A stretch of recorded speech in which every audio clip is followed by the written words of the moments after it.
Soprism est une société dont le core business est le social profiling. C'est la mise à disposition des social data pour les entreprises. Et en fait, avec Social Audience Profiling, qui est notre solution, on a la possibilité de pouvoir collecter un maximum d'informations autour d'une audience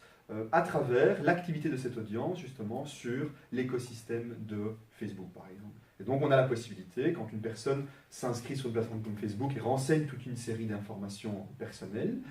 et qu'ensuite elle interagit sur des contenus, qu'elle lit des contenus, qu'elle appuie sur des plays de vidéos, qu'elle interagit, mais toute cette activité sociale qui est générée par l'utilisateur va permettre à un outil comme Facebook de pouvoir clusteriser cette population et de comprendre quel est l'intérêt qui existe entre cette audience et toute une série d'intérêts sociodémographiques ou des intérêts plutôt relatifs au sport, aux loisirs, etc.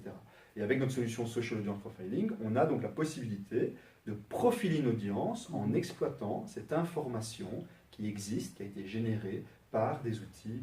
comme Facebook à travers l'activité sociale des utilisateurs de la plateforme. D'accord. Donc, pour partir sur un exemple, je suis une société automobile. Je pourrais savoir quoi? Les goûts musicaux d'une audience? Tout d'abord, savoir qui est cette population sous des critères sociodémographiques, l'âge moyen des personnes qui sont intéressées par cette marque automobile, la relation matrimoniale, la composition familiale, la localisation de où se situent ces personnes qui ont un intérêt pour la marque. Ça, c'est pour la partie plutôt user profile. Et puis, il y a toute une série d'autres informations qu'on va pouvoir obtenir, comme par exemple l'intérêt qui va exister par rapport aux autres marques automobiles, mais aussi l'intérêt qu'on peut avoir avec les retailers, avec des marques de télécom, avec des marques de ice cream, bref, n'importe quel autre type d'intérêt relatif à des marques, mais également la préférence qui réside à travers l'activité sociale sur différents médias, que ce soit la télévision, que ce soit la radio, quelle chaîne de télévision, quelle chaîne radio, quelle émission en particulier, quelle série télévisée, quelle personnalité est préférée, mais également le comportement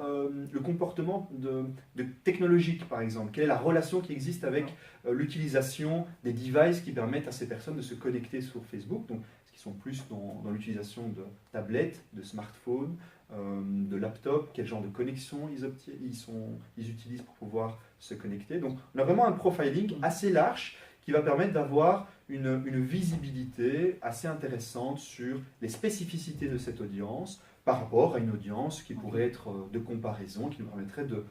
faire ressortir les deltas entre une audience de target et puis une audience de benchmark. Donc c'est assez intéressant parce que ça va permettre également à une marque de pouvoir faire ressortir le brand persona de son target ou de ses clients basé justement sur les relations d'intérêt qui existent entre cette audience et toute une série de familles d'intérêts. Donc quelque part,